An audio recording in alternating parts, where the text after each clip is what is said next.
menyaksikan keindahan sang kekasih saja. Beli kerasa hutan, beli kerasa angin, beli kerasa larang kan. Senang baik. Beli jadut ke senang baik.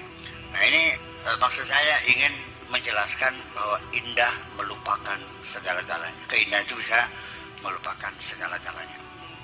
Walau anna ta'ala ihtajaba an ahli jannati ladaqa alihim fasihul jinan. Kalau Allah itu tidak bertajalli atau ahli surga tidak mampu melihat Allah, maka luasnya surga itu akan terasa sempit bagi mereka. Walan qalaba na'imuhum, bukan lan qalaba, walan qalaba na'imuhum nikmatan wa azaban. Dan kenikmatan mereka akan berubah menjadi nikmah dan menjadi azab, menjadi siksaan dan menjadi penderitaan. Itu di surga nanti. Amma man kana fi dari dunya, adapun orang yang masih ada di alam dunia ini, arifan, kenal Allah, fala yahtajibul haqqu ta'ala anhu, maka Allah tidak berhijab, tidak terhalangi dari dia tadi. Kama syahidahu huna biwasaiti anwarihi yashhaduhu summa bilataifi asrarihi. Kama syahidahu huna, seperti dia menyaksikannya sekarang, biwasaiti anwarihi yashhadu, melalui perantaraan, melalui media penyinarannya dia bisa melihatnya. Summa bilataifi asrarihi, kemudian dengan kelembutan rasanya, kelembutan hati nuraninya. Bahkan summa aula li ghalabatil ma'na 'ala al-husni wal qudrati 'ala al-hikmati.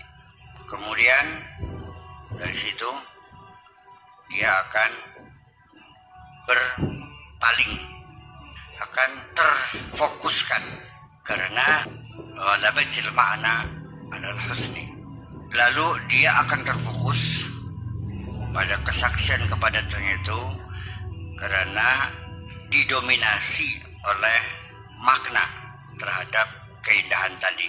Wal qudrati 'alal hikmati, dan kemampuan atas hikmah.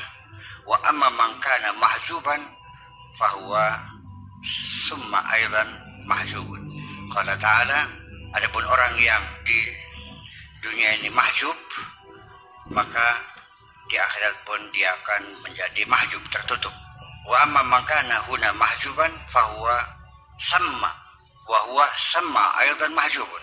Adapun orang yang di sininya ini tertutup, maka dari situlah, maka dengan demikian wa min samma, sebenarnya fahuwa samma, sebenarnya fa min samma aidan mahjub, maka kelak besok pun dia akan tertutup juga.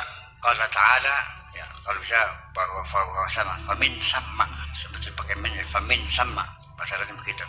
Wa man kana fi hadzal ama fahuwa fil akhirati ama. Orang yang di dunia ini buta, maka di akhirat pun dia akan buta juga. Ini kata Allahnya. Nah, sekarang kamu di sini buta tamelek, bijak tamelek serem. Paru-paru, yang kan separuh kan namanya. Ngana bijak maning.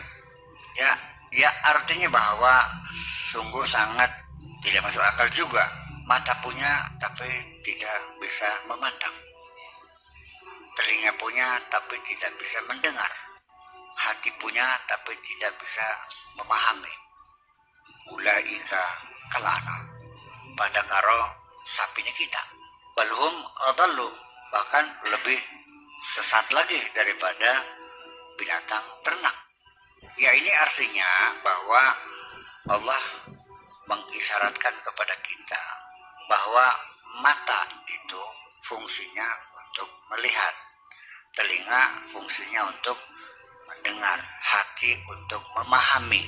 Nah, ketika indera yang Allah berikan kepada kita tidak dimanfaatkan untuk melihat, untuk mendengar, memahami, ya itu sama dengan binatang juga.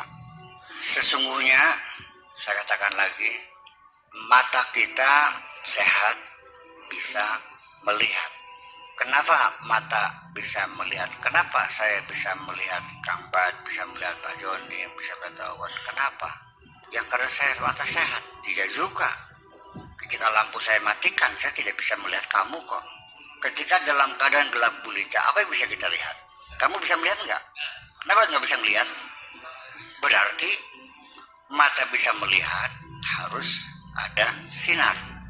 Sinarnya nggak ada, ya nggak bisa melihat. Hati pun sama, tidak akan bisa memahami, hati juga tidak akan bisa berfungsi ketika hati kita dalam keadaan gelap gulita. Paham di sini? Tidak kerasa lihat tidak petang nih. Aneh tuh mah. Bahkan patahnya aduh petang. Tapi petangnya hati nggak pernah ada orang yang berkeluh kesah betapa gelapnya hatiku ini. Ya memang ya berbeda.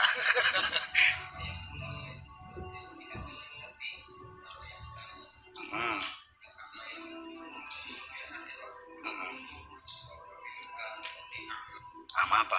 Ya sama. Ya kedua-duanya. Ya hatinya matanya. Hatinya nggak matanya enggak. Bisa saja orang melihat dengan hatinya. Orang datang, seorang perempuan. Saya tahu dia mau ke Saudi ke TKW bareng sama Tonga gara-gara majikan Eman. Saya tahu nggak? Yang itu bukan mata saya kok, hati saya nggak tahu. Ya kan begitu. Jadi begini, ngomong balik maning. Akma pertama, akma kedua, ya pasti berbeda.